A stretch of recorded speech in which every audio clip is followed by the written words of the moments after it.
Қайырлы күн баршаңызға, менің каналыма қош келдіңіздер. Бүгін термомиксте қазы дайындаймыз. Ең алдымен қазымызды жуып, арнайы ыдысымызға салып, термомиксімізге чашамызға 1 литр суымызды құйып, дайындап аламыз.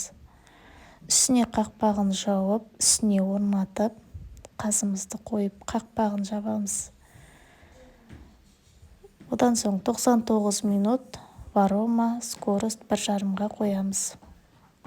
Егер қазыңыз үлкен болса, 30 минут қосуыңызға болады.